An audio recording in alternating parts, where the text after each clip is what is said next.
पूरा भारत जानता है देश की आजादी के आंदोलन में लौह पुरुष सरदार वल्लभ भाई पटेल जी ने अग्रिम पंक्ति में खड़े होकर के देश की आजादी के आंदोलन को एक नई दिशा देने के लिए उस समय के नेतृत्व के साथ मिलकर के बढ़ चढ़ करके भाग लिया। वे गुजरात के आणंद के पास एक छोटे से गांव में पैदा हुए। एक सामान्य किसान परिवार में जन्म लेने, प्रारंभिक शिक्षा ही भी मां के सानिध्य में ही घर पर ही संपन्न करने के उपरांत उच्च शिक्षा के लिए इंग्लैंड गए। वहां से लॉ की उच्च शिक्षा प्राप्त करने के उपरांत भारत आए, लेकिन देश के अंदर आजादी का आंदोलन उस समय चरम की ओर बढ़ रहा था। वे देश की आजादी के आंदोलन में चले, चाहे वह चंपारण आंदोलन रहा हो, नमक सत्याग्रह रहा हो, भारत छोड़ो आंदोलन रहा हो, या फिर देश की आजादी से जुड़े हुए सभी महत्वपूर्ण आयोजन, उन आंदोलनों में बढ़ चढ़ करके भाग लेकर के भारत छोड़ो आंदोलन के दौरान उन्हें जेल की यातना भी झेलनी पड़ी थी। उन्होंने एक और देश की आजादी के इस आंदोलन के साथ बढ़ चढ़ करके भाग लिया, दूसरी तरफ अन्नदाता किसानों की समृद्धि के लिए, उनके उत्थान के लिए अनेक प्रकार के अभियान भी, जन जागरण के अभियान भी उस दौरान उन्होंने चलाए।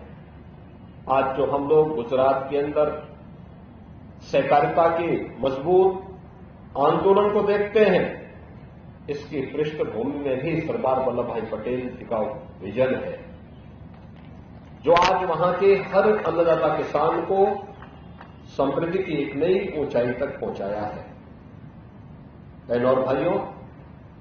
1947 में देश आजाद होता है। 1946 में देश का संविधान सभा का गठन होता है। संविधान सभा के प्रमुख सदस्य के रूप में, स्वतंत्र भारत के पहले गृह मंत्री के रूप में उन्होंने न केवल देश के एकीकरण के वर्तमान अभियान को एक नई ऊंचाइयां प्रदान की, 563 से अधिक रियासतों को भारत गणराज्य का हिस्सा बनाया। आज जो भारत हम देख रहे हैं, यह सरदार वल्लभ भाई पटेल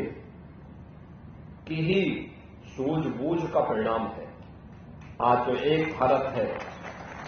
श्रेष्ठ भारत है, सुरक्षित भारत है, इसकी पृष्ठभूमि में सरदार वल्लभ भाई पटेल की सोच है, उनका प्रयास है, उनका परिश्रम है। एक तरफ भारत माता के इस महान सपूत ने भारत की एकीकरण के लिए इस अभियान को आगे बढ़ाया, तो दूसरी तरफ स्वतंत्र भारत कैसे होना चाहिए।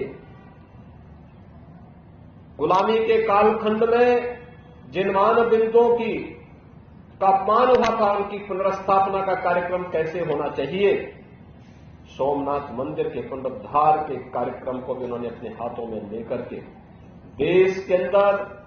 सांस्कृतिक भारत की स्थापना का जो अभियान उस समय चलाया था, आज उसी का परिणाम है कि लौह पुरुष सरदार वल्लभ भाई पटेल की उन स्मृतियों की प्रति श्रद्धा व्यक्त करने के लिए, कृतज्ञता व्यक्त करने के लिए आज प्रधानमंत्री मोदी